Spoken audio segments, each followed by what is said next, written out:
बच्चों, आज के इस हिंदी के वीडियो में सभी का स्वागत है। और आज हम लोग पहला पाठ वह चिड़िया जो इसकी पुनरावृत्ति करेंगे। इस पाठ को केदारनाथ अग्रवाल जी ने लिखा है और इस कविता के माध्यम से उन्होंने मनुष्य को ये संदेश देने का प्रयास किया है कि हमें जो है संतोष करना चाहिए और हमें दूसरों को खुशियाँ बांटनी चाहिए और निरंतर परिश्रम करना चाहिए, कभी हार नहीं माननी चाहिए और हमें दूसरों की खातिर भी ऐसे कार्य करने चाहिए जिससे कि उनको खुशी प्राप्त हो। तो प्रस्तुत कविता केदारनाथ अग्रवाल जी द्वारा रचित है और इस कविता में एक चिड़िया के परिश्रम को दर्शाया गया है। चिड़िया अपने प्रयासों से अपना भोजन जुटाती है और वह जुंडी के दूध भरे दाने को बहुत ही प्रेम से चुनकर खाती है। उसको खाने में आनंद आता है। वह चिड़िया और कोई नहीं, नीले पंखों वाली संतोषी चिड़िया है।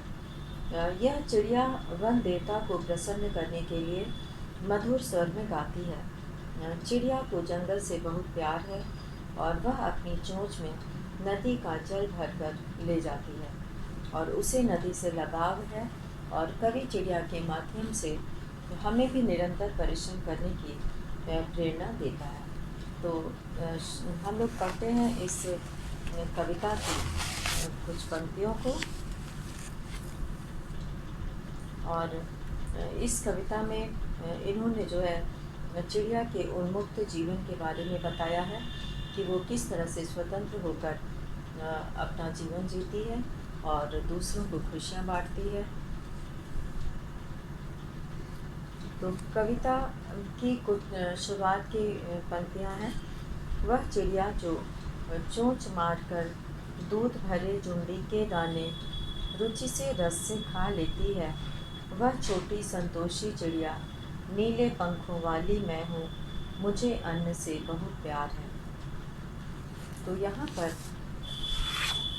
जो शब्द आया है जुंडी, जुंडी कहते हैं ज्वार बाजरे की जो बालियाँ होती हैं। जुंडी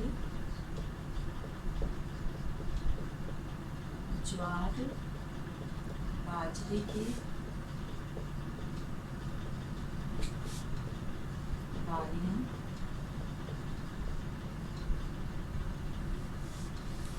इसको जुंडी कहा जाता है। और रुचि से खा लेती है। रुचि मतलब पसंद से। रुचि रुचि कहते हैं पसंद। रुचि से, पसंद से। और वह छोटी संतोषी चिड़िया कहा गया है। संतोषी मतलब संतोष रखने वाली। संतोषी, संतोष रखने वाली।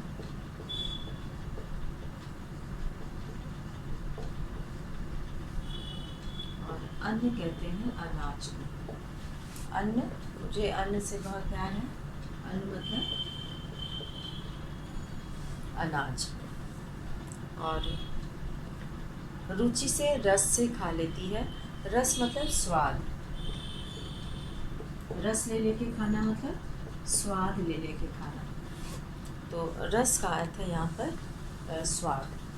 तो वह चिड़िया जो चोंच मारकर दूध भरे जुंडी के दाने रुचि से, रस से खा लेती है, यानी कि वह छोटी सी चिड़िया अपना पेट भरने के लिए जुंडी के दानों पर ज्वार और बाजरे की जो फलियाँ होती हैं, जब वो कच्ची होती हैं तो उसमें दूध जैसा सफ़ेद सफ़ेद रहता है और वो बहुत मीठा लगता है। तो चिड़िया अपनी चोंच से उस पर मारती है और फिर उससे जो है उस रस को वो अपनी चोंच से उन दानों को खाती है जो कि बहुत मीठे लगते हैं। तो चिड़िया जो है रुचि से और रस से उन दानों को, जुंडी के दानों को खाती है और उसी में वो प्रसन्न रहती है। तो वह चिड़िया जो चोंच मारकर दूध भरे जुंडी के दाने रुचि से, रस से खा लेती है, वह छोटी संतोषी चिड़िया। और इसीलिए उसको संतोषी चिड़िया कहा गया है। वो संतोष रखने वाली है। उसे जो भी मिलता है वो उसे बड़े पसंद से खा लेती है। और रस ले लेकर खाती है, स्वाद ले लेकर खाती है, वो उसी में प्रसन्न है। और ऐसी वह छोटी संतोषी चिड़िया, नीले पंखों वाली मैं हूँ, मुझे अन्न से बहुत प्यार है। अब वो चिड़िया छोटी है, संतोषी है और नीले रंग की है, उसे अन्न से बहुत प्यार है। वो जुंडी के दानों को भी बहुत पसंद से खाती है, रस ले लेकर खाती है, और इसीलिए वो जो है मुझे अन्न से बहुत प्यार है, वो कहती है कि उसे जो भी मिल जाता है वो पसंद से खा लेती है, और इसीलिए उसको संतोषी चिड़िया कहा गया। तो ये इन पंक्तियों में कवि ने चिड़िया के उन्मुक्त जीवन के बारे में बताया है, और वो चिड़िया जो है सुंदर और नीले पंखों वाली है, और जुंडी के दानों को रुचि से खाती है, रस ले लेकर खाती है, और यह चिड़िया संतोषी है, जो भी मिल जाता है उसी में संतोष कर लेती है। और इस चिड़िया के पंख नीले रंग के हैं, नीले पंखों वाली मैं हूँ। वो चिड़िया अपने बारे में बता रही है, और जिसे अनाज के दाने से बहुत प्यार है, वह उन्हें बड़े प्यार से खाती है। उपरोक्त पंक्तियों से हमें अन्न से प्रेम और आदर करने की सीख मिलती है, क्योंकि जिंदा रहने के लिए इनका होना अति आवश्यक है। तो इसलिए हमें भी अन्न से प्यार करना चाहिए, अन्न को बहुत ही जो है पसंद से खाना चाहिए। और अब है यहाँ पर अगली पंक्ति कि वह चिड़िया जो कंठ खोलकर बूढ़े वन बाबा की खातिर रस उंडेल कर गा लेती है, वह छोटी मुँह बोली चिड़िया, नीले पंखों वाली मैं हूँ, मुझे विजन से बहुत प्यार है। यहाँ पर शुरू में कहा गया है, चिड़िया की विशेषता बताई गई है, संतोषी चिड़िया। संतोषी चिड़िया में चिड़िया भी विशेष है और संतोषी जो है वो विशेषण है। चिड़िया की विशेषता है कि वह संतोषी है। तो यहाँ पर और उसकी विशेषता है कि वो नीले पंखों वाली है। अब इन पंक्तियों में वह चिड़िया जो कंठ खोलकर, इस कविता के कवि जो हैं उन्होंने चिड़िया द्वारा मुक्त कंठ से मधुर स्वर में गाने तथा आकाश में मुक्त रूप से विचरण करने का वर्णन किया है, कि वो जो है स्वतंत्र होकर जंगल में घूमती है और गाना गाती है, और वो जो है उड़कर बूढ़े वन बाबा के लिए वो मीठे स्वर में गाना गाती है। वह चिड़िया जो कंठ खोलकर, यहाँ पर कंठ कहते हैं गला को, और खोलकर यानी कि पूरे सुरीले स्वर में बूढ़े वन बाबा की खातिर, खातिर मतलब के लिए, और वन यानी कि जो जंगल है, जिस जंगल में चिड़िया रहती है, उस वन बाबा के लिए वह कंठ खोलकर गाती है, यानी कि पूरे स्वर में गाती है। रस उंडेल कर गा लेती है। रस उंडेल कर गाना मतलब बहुत मीठी आवाज़ में गाना। रस उंडेल कर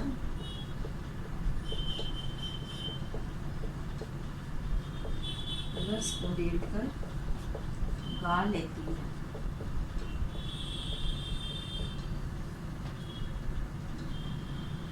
रस उंडेल कर गाना मतलब बहुत मीठी आवाज में गाना।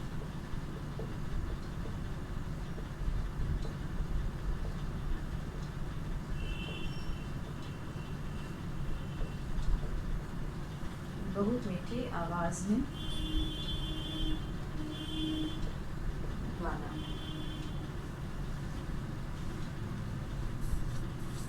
तो यहाँ पर जो है चिड़िया कंठ खोलकर यानी पूरे सुर में या पूरी आवाज़ निकालकर, अपनी मीठी आवाज़ निकालकर गा लेती है। तो किसके लिए गाती है? बूढ़े वन बाबा की खातिर।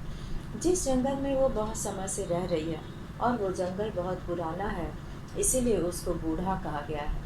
और जिस तरह से अपने दादा दादी को, नाना नानी को बच्चे खुश रखते हैं, उनका ख्याल रखते हैं, वैसे ही चिड़िया जो है मधुर स्वर में गाकर अपने बाबा को, बूढ़े वन बाबा को प्रसन्नता का एहसास करा रही है। उनको खुशियाँ दे रही है। तो बूढ़े वन बाबा की खातिर रस उंडेल कर गा लेती है। और वह छोटी मुँह बोली चिड़िया, वह चिड़िया जो है वो मुँह बोली चिड़िया है। उसे मुँह बोली इसलिए कहा जाता है कि वो उस जंगल में बहुत समय से रह रही है और उस जंगल से उसका रिश्ता बन गया है। और यहाँ पर मुँह बोली का अर्थ होता है चिर परिचित।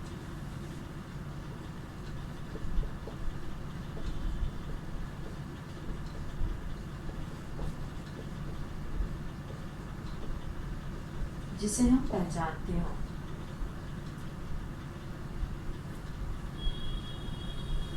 और विजन यहाँ पर इसमें कहा है मुझे विजन से बहुत प्यार है। विजन का अर्थ है यहाँ पर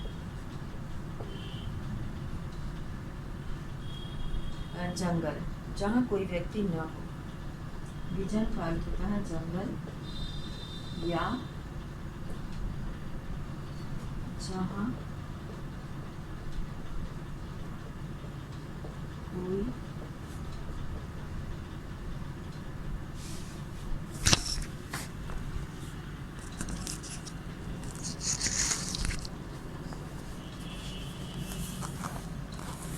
जहाँ कोई व्यक्ति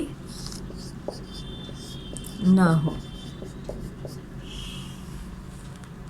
निर्जन स्थान,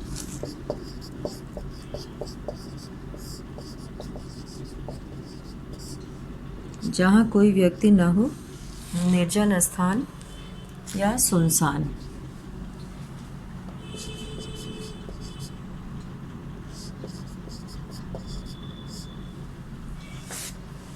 निर्जन स्थान या सुनसान जगह जहाँ पे कि कोई रहता न हो। तो इस तरह से यहाँ पर बूढ़े वन बाबा की खातिर रस उंडेल कर गा लेती है। और वह छोटी मुँह बोली चिड़िया, नीले पंखों वाली मैं हूँ, मुझे विजन से बहुत प्यार है। तो यहाँ पर चिड़िया जो है मुक्त कंठ से मधुर स्वर में गाने तथा आकाश में स्वतंत्र रूप से विचरण करती है। और इसी का यहाँ पे वर्णन भी है। और इसमें कवि कहते हैं कि नीले पंखों वाली चिड़िया मुक्त कंठ से बहुत ही मीठे स्वर में गाती है और जिससे जंगल में रहने वाले लोगों को खुशी मिलती है। वह छोटी सी मुँह बोली चिड़िया है और जिसके नीले पंख बहुत सुंदर हैं और वह आसमान में मीठे गीत गाते हुए स्वतंत्र रूप से उड़ती है। जंगल में वो स्वतंत्र रूप से उड़ती है। और चिड़िया कहती है कि मैं एकांत से उसे बहुत प्यार है। विजन का अर्थ यहाँ पर जंगल भी है और जंगल में कोई रहता नहीं है कोई, तो इसलिए जो है वहाँ पे सुनसान जगह, एकांत जगह है वो, और उससे इसको बहुत प्यार है। चिड़िया कहती है कि मैं एकांत से बहुत प्यार करती हूँ। वह आसमान से प्रेम करती है अर्थात आज़ादी उसे बहुत पसंद है। वह प्रकृति से प्रेम करने तथा एकांत में भी प्रसन्न रहने का संदेश देती है। तो इस तरह से उसे प्रकृति से बहुत प्रेम है। वह जंगल को अपना बाबा मानती है। उसके साथ उसने मुँह बोला रिश्ता रखा है और उनके लिए जो है वो मीठे स्वर में उड़ उड़ कर गाना गाती है।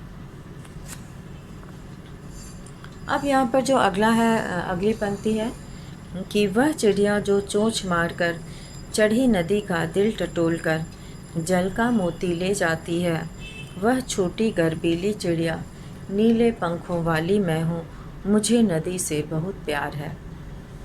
तो यहाँ पर वह चिड़िया के माध्यम से कवि कहते हैं कि चिड़िया चढ़ी हुई नदी में से जल के भीतर से मोती चुग कर ले जाती है। वह नदी का दिल टटोलकर ऐसा कार्य करती है और वह नदी से प्यार करती है। और कवि इन पंक्तियों में चिड़िया द्वारा नदी का जल पीने तथा स्वतंत्रता से खाने पीने का वर्णन कर रहा है। तो यहाँ पर जो शब्द आए हैं कुछ, जैसे कि यहाँ पर आया है चढ़ी नदी, चढ़ी नदी, चढ़ी नदी का अर्थ है वह नदी जिसमें किनारों तक,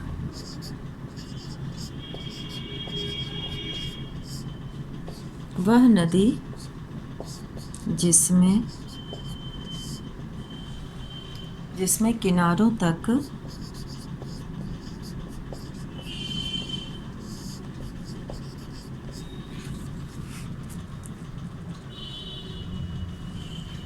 लबालब पानी भरा हो।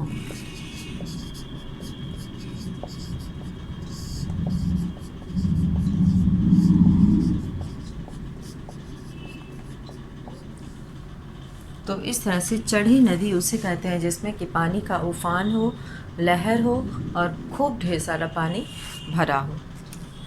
और टटोल कर का मतलब होता है खोज कर। टटोल कर,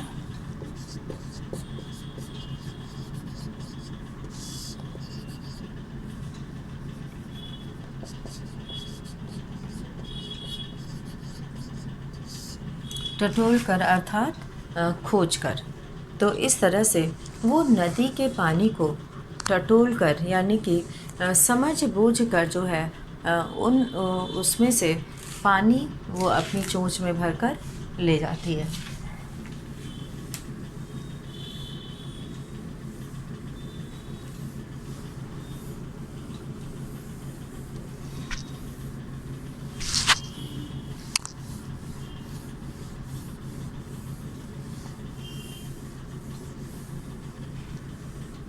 और अब हम लोग आगे देखेंगे। और इसलिए दिल टटोल कर, नदी का दिल टटोल कर वह पानी ले जाती है। और वो कहती है कि वह छोटी गर्वीली चिड़िया, नीले पंखों वाली मैं हूँ, मुझे नदी से बहुत प्यार है। और वह छोटी गर्वीली चिड़िया है। गर्वीली यानी कि गर्व से युक्त, गर्व करने वाली, गर्वीली,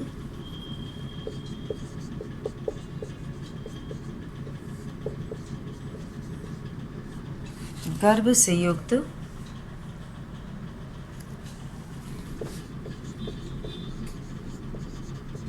अर्थात गर्व करने वाली।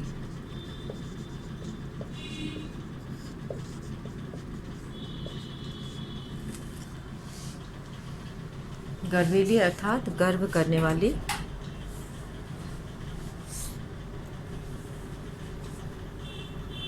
अब यहाँ पर कवि कहते हैं कि चिड़िया चढ़ी हुई नदी में से जल के मोती, जल के भीतर से मोती चुग कर ले जाती है। यहाँ पे पानी की बूंदें जो है वो मोती के समान है। जल हमारे लिए बहुत ही महत्वपूर्ण है और जल के बिना जीवन असंभव है। तो नदी जो है जल के भीतर से मोती चुग कर ले जाती है। वह नदी का दिल टटोल कर ऐसा कार्य करती है। वह नदी से प्यार करती है। और कवि इन पंक्तियों में चिड़िया द्वारा नदी का जल पीने अर्थात स्वतंत्रता से खाने पीने का वर्णन कर रहा है। और वह जो है जल के महत्व को जानती है और वो जो है जल के कोई मोती को अपनी चोंच में भरकर ले जाती है।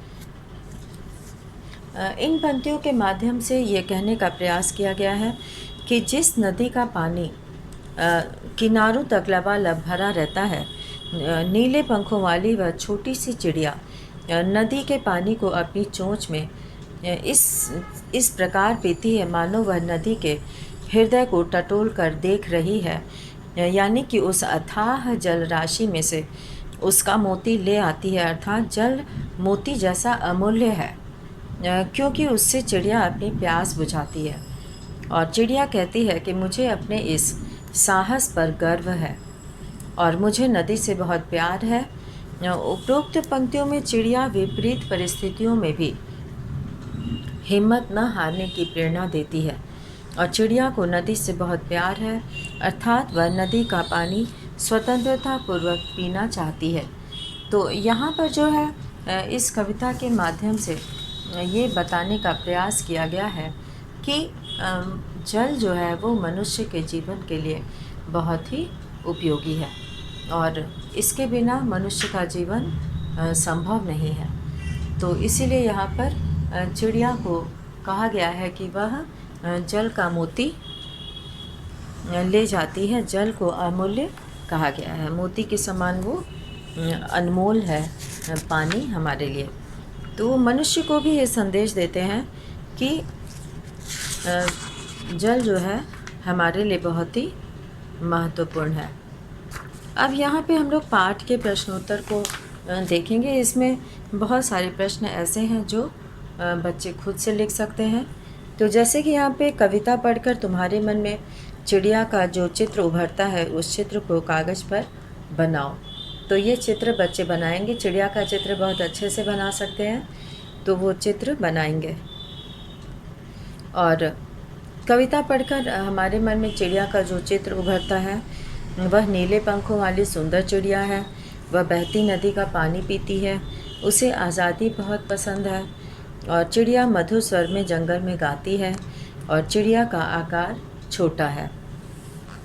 तो ये सब इस प्रकार की चिड़िया का चित्र जो है हमारे मन में उभरता है।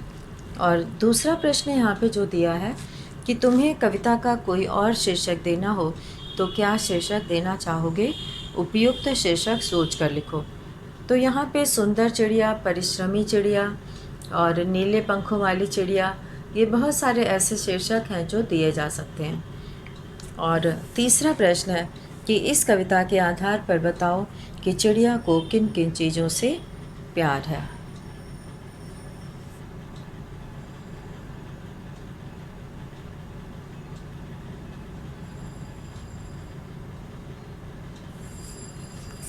तो इस कविता के आधार पर चिड़िया को प्रश्न 3 जो है कविता से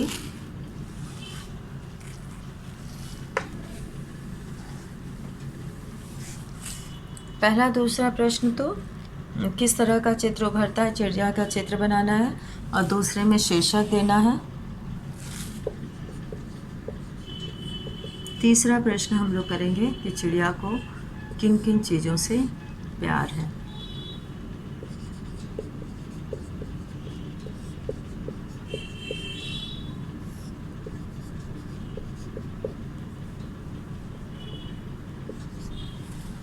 उत्तर 3 हम लोग करेंगे।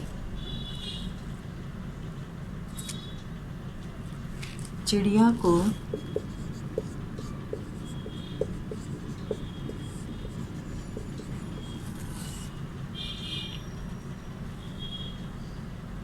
दूध भरे अनाज के दानों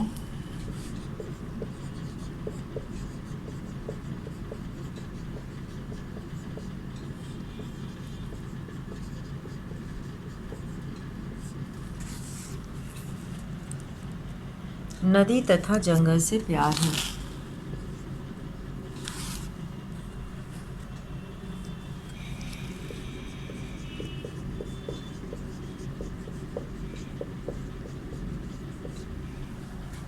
नदी तथा जंगल से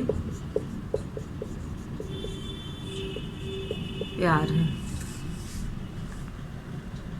चिड़िया जुंडी के दानों को खाना पसंद करती है।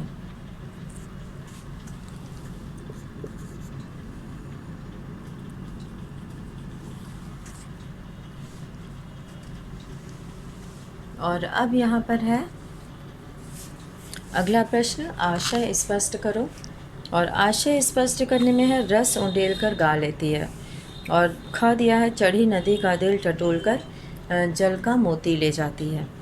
तो यहाँ पर रस उंडेल कर गा लेती है अर्थात चिड़िया जंगल में जब अकेली होती है तब वह बिना किसी डर और संकोच के उन्मुक्त भाव से गाती है। वह मधुर स्वर में गाती है, उसके स्वर की मधुरता वातावरण में रस घोल देती है।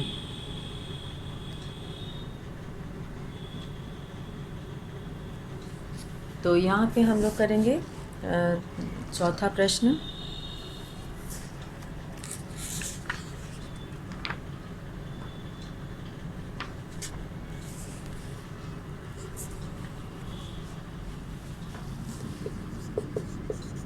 उत्तर 4 का क है कि चिड़िया जंगल में जब अकेली होती है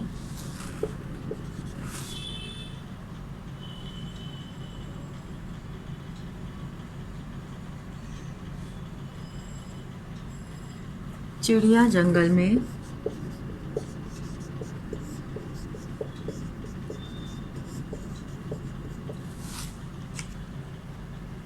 बिना किसी डर के उन्मुक्त भाव से गाती है।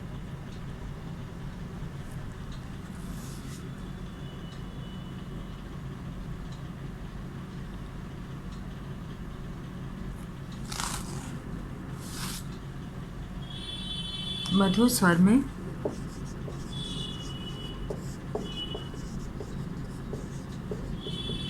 गाती है। उसके स्वर की मधुरता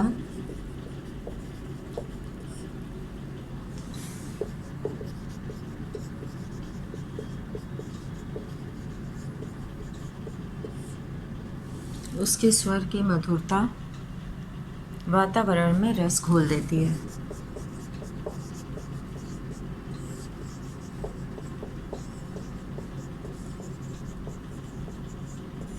उसके स्वर की मधुरता वातावरण में रस घोल देती है। इतना मधुर स्वर उसका है।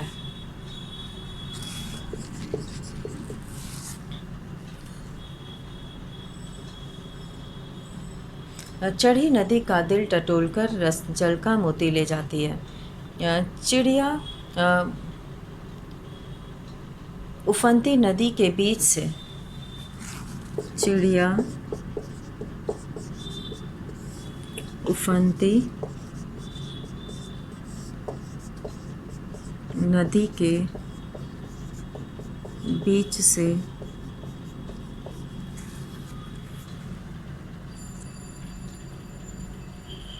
अपनी चोंच में पानी की बूंद लेकर अपनी चोंच में पानी की बूंद लेकर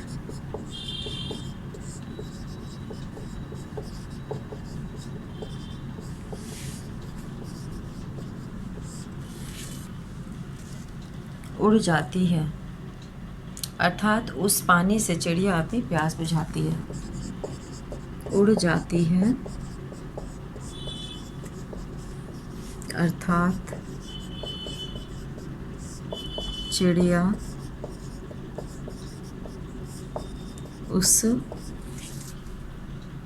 उसी पानी से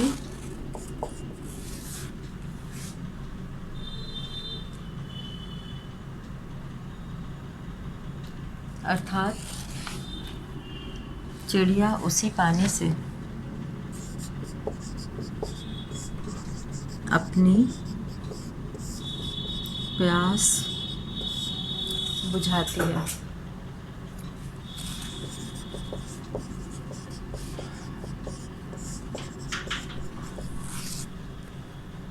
इसलिए पानी मोती की तरह अमूल्य है। इसलिए पानी मोती की तरह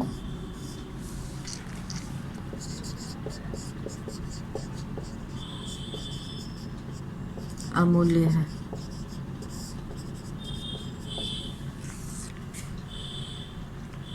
तो यहाँ पर जो है ये इसका आशय है। और अनुमान और कल्पना में कवि ने नीली चिड़िया का नाम नहीं बताया है और वह कौन सी चिड़िया रही होगी। इस प्रश्न का उत्तर जानने के लिए पक्षी विज्ञानी सालिम अली की पुस्तक भारतीय पक्षी देखो। इनमें ऐसे पक्षी भी शामिल हैं जो जाड़े में एशिया के उत्तरी भाग और अन्य ठंडे देशों से भारत आते हैं। उनकी पुस्तक को देखकर तुम अनुमान लगा सकते हो कि इस कविता में वर्णित नीली चिड़िया शायद इनमें से कोई एक रही होगी। तो हो सकता है वो नीलकंठ हो। तो नीलकंठ रही होगी क्योंकि उसके शरीर के ज़्यादातर भाग का रंग नीला, आकार छोटा तथा आवाज़ मीठी होती है। और दूसरा प्रश्न यहाँ दिया है कि नीचे कुछ पक्षियों के नाम दिए गए हैं। उनमें यदि कोई पक्षी एक से अधिक रंग का है तो लिखो कि उसके किस हिस्से का रंग कैसा है। जैसे तोते की चोंच लाल है, शरीर हरा है। तो ये सभी बच्चे देखे हैं तो इसको अपने से कर लेंगे। और कविता का हर बंध वह चिड़िया जो से शुरू होता है और मुझे बहुत प्यार है पर ख़त्म होता है। तुम भी इस पंक्तियों का प्रयोग करते हुए अपनी कल्पना से कविता में कुछ नए बंध जोड़ो, यानी कि इस कविता में कविता की पंक्तियाँ और जोड़ो अपने से बनाकर। और तुम भी ऐसी कल्पना कर सकते हो कि वह फूल का पौधा जो पीली पंखुड़ियों वाला महक रहा है मैं हूँ। इसी तरह से अपनी एक कविता तैयार करो। और भाषा की बात में यहाँ जो दिया है कि रेखांकित शब्द विशेषण का काम कर रहे हैं।